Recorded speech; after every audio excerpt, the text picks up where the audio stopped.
The Warriors standoff with Jonathan Kuminga continues, and now we've got an update on exactly how Kuminga feels about Golden State, and it's not great. It may push him to do something drastic. I'm Trevor Lane. This is the Basketball Bulletin. Make sure you subscribe right here to the channel. Turn on those notifications as well. Here's Anthony Slater of ESPN, who covers the Warriors, with an update, and there's a particular phrase he uses here to characterize how Jonathan Kuminga feels about the Golden State Warriors right now.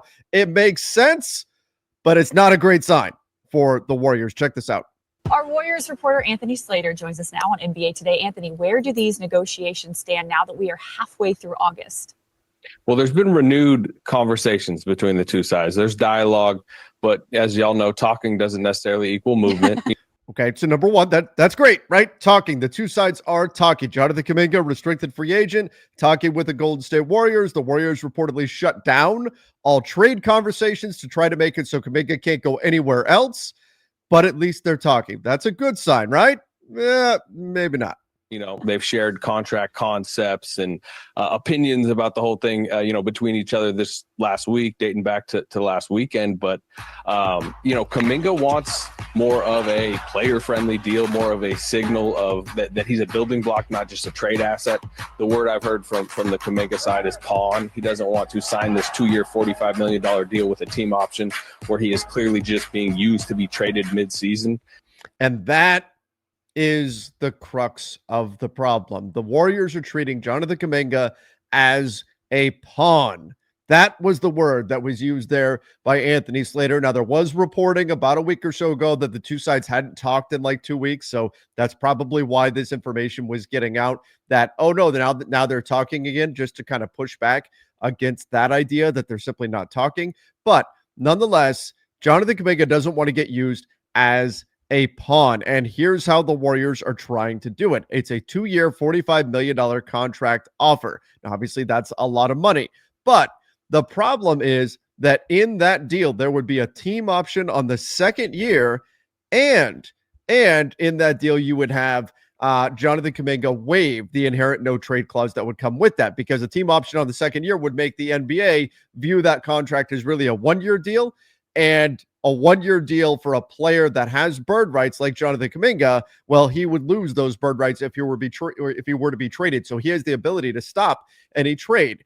So what that means is that players in this situation, this is not Jonathan Kuminga specific, this is all around the NBA, players with bird rights that sign 1-year deals with their incumbent teams get a de facto no trade clause or inherent no trade clause, whatever phrasing you want to use. And the Warriors would ask Jonathan Kuminga to waive that. So, I mean, it's about as strong of a signal as you can get that, hey, we're going to trade you when we're giving you just a 2-year deal, a team option, and we want you to waive this no trade clause. And the Warriors are pushing back on the amount of money. Jonathan Kuminga wants $30 million. The Warriors say, we don't think you're a positive value contract on $30 million. How about something around 20, maybe a little bit more than that? We'll go 22.5 average annual value on a $45 million contract. Why? Not because they necessarily think that's what Jonathan Kuminga is worth, not because they think that that's a show of faith towards Jonathan Kuminga. No, it's because that's the number that they feel other teams will not look at that contract and say it's a negative value. That's what the Warriors are concerned here. Now, there are those within the Warriors camp that reportedly value Jonathan Kuminga very highly. They don't want to see him traded. They still believe he could be part of the future, but it's pretty clear that is not uniform. And so the Warriors don't really want Jonathan Kuminga all that much anymore. They just don't want to lose him for nothing. So the contract structures that they're presenting are all about one thing, not about rewarding Jonathan Kuminga. It's about using him as a trade chip. So not a surprise at all that Jonathan Kuminga feels like a pawn, because that is exactly what the Warriors are treating him as. Now, for Kuminga's side, he's probably better off going somewhere else too, frankly. He's probably better off in a different system that's going to utilize him more. There's questions. How does he fit now that Jimmy Butler's with Golden State? So both parties know they're probably better off parting ways. Just nobody wants to be worse off for it. If Jonathan Kuminga walks away, the Warriors get nothing. And check this out. That's not something he wants to sign up for. Now, if you're talking about a 3-year deal, if you're talking about something with a player option that shows him a little bit more commitment, that's something he'd be interested in. But as of now, the Warriors have been hesitant to do that. And because of that, Kuminga is signaling to those around him that he's very willing and prefers the qualifying offer over the 2-year, $45 million deal. And Okay. So, number one, Jonathan Kuminga, if it was something with a player option, that would change things for him. If it was a player option on the second year instead of a team option, what that would allow Jonathan Kuminga to do would be to hit free agency next summer. Ball out this year, be a free agent next summer, opt out of your player option, and off you go, while giving you the security that, hey, you're going to get $22-23 million next year if you don't find a deal that's worth it out there on the market for you as a free agent. So there's that extra security. So Jonathan Kuminga said, look, if you want to make it a player option and give me some control here, give me some kind of power, okay, well, then we could talk. Now, from the Warriors side, again, a player option is complicating. A player option would also require him to waive that no trade clause that we just talked about. But would other teams look at a player option as a no-go? Teams don't like player options because all that would happen is if Jonathan Kuminga played well and then the Warriors traded him mid-season and found a trade that Kuminga liked, he's just going to opt out of that contract and get a big payday. There's not that extra certainty that the team option has, and teams are becoming more and more wary of giving out any kind of player control in deals. It's obviously still happening. Just look at my Lakers to give up player options like crazy. They pass them out like candy, but it's becoming more rare, and we're seeing more non-guaranteed years put into deals as well. But the danger part here for the Warriors is what he said at the end there, that the qualifying offer is more attractive to Jonathan Kuminga than the $45 million. The Warriors are banking on that not being true. They're banking on that not being the case, because if the roughly $8 million qualifying offer is the route that Jonathan Kuminga takes, then he becomes an unrestricted free agent next summer, can leave the Warriors for nothing, and he gets a no trade clause this year if he plays for that $8 million qualifying offer. That is the threat. That is the trump card that Jonathan Kuminga has in this situation, and would leave the Warriors potentially with nothing next summer. That's a disaster situation for Golden State. So Kuminga knows that if he threatens that, maybe that's what will get the Warriors to budge on some of these particulars on the contract. But that is the main thing that Jonathan Kuminga can do. He holds the ultimate power because he can take that qualifying offer. Now, is that what he wants to do? No, of course not.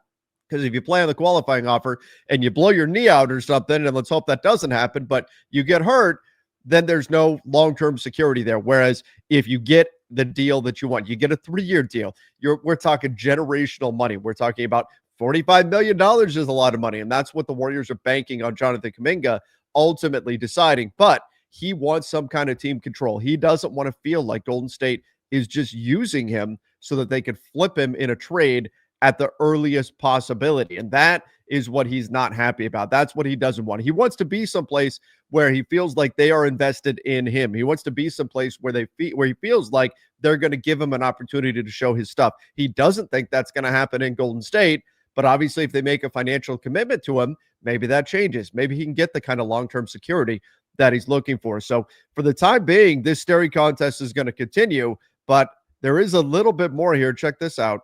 That's dangerous for the Warriors. They can try to call his bluff, but right now it seems to be trending towards the qualifying offer. Well, it's not just that this situation is happening with Kuminga, it's that it's halting any other off-season moves that the Warriors could make. So what's their plan to fill out the rest of that roster? Yeah, I mean, it's the same name we've all been talking about for 6 weeks now, right. 7 weeks. Yes. Al Horford, he's clearly ticketed to be their starting center if that gets wrapped up. DeAnthony Melton is a name that they like. Seth Curry, their second-round pick, Will Richard, is a guy expected to potentially be on their roster. Gary Payton II. But again, as you mentioned, they are all waiting for Kuminga. But from my understanding, from what I've heard, they're aware of the situation. They're aware of the complexities, and they're comfortable in this holding pattern because training camp is still a while away. But I will say August is a lot easier for people to just be like, okay, we'll get to you when we get to you. September's where it starts to get a little bit more uncomfortable in this entire situation. And that's where I don't know if there'll be movement or a little bit more angst on the Warriors or Kuminga side. But September is where this could get a little bit, dicier. Okay. And that is the other part of this problem here right now. Al Horford, Gary Payton II, maybe Seth Curry, DeAnthony Melton, right? Like these guys, the Warriors have done nothing this summer, nothing, because they're waiting for the Kuminga situation because of league rules and the way this would go. I've talked about it more in depth about what exactly would happen. But if they signed Al Horford right now, if they signed DeAnthony Melton right now, it could very much complicate their situation with Jonathan Kuminga and put them in a spot where there would be a number that another team could offer Jonathan Kuminga that the Warriors would not be able to match. So they can't take care of those players until Jonathan Kuminga is taken care of, until they figure out this situation one way or another. So what Anthony Slater's bringing up is, hey, like right now it's still August, but what happens when we get to September? Is Al Horford going to be that patient anymore? What about Gary Payton II? What about Seth Curry? What about DeAnthony Melton? What about these other guys that are out there? Are they going to be patient waiting for the Warriors once we get into September and we're counting down the days till training camp? Probably not. So there's got to be urgency coming to this situation soon, because it's not just Jonathan Kuminga. It's not just the Warriors. There's like 3, 4, 5 other free agents that are being held up by this Jonathan Kuminga situation. So that can create urgency here too. If one of them says, hey, you know what? I can't wait. I'm going to go take a veteran minimum somewhere else. I'm going to go play somewhere. This team's ready to sign me right now. I'm out. I can't wait any longer.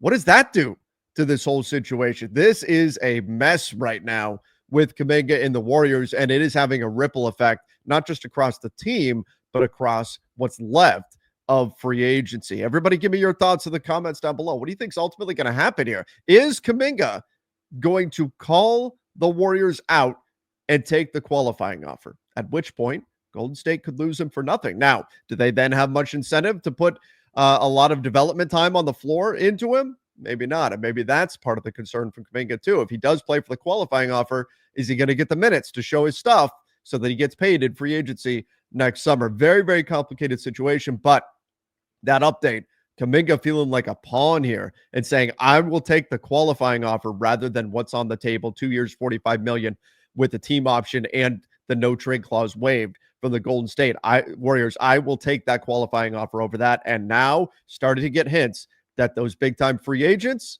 including Al Horford, may not be patient much longer. Give me your thoughts in the comments down below. Till next time, everybody. See ya and stay safe.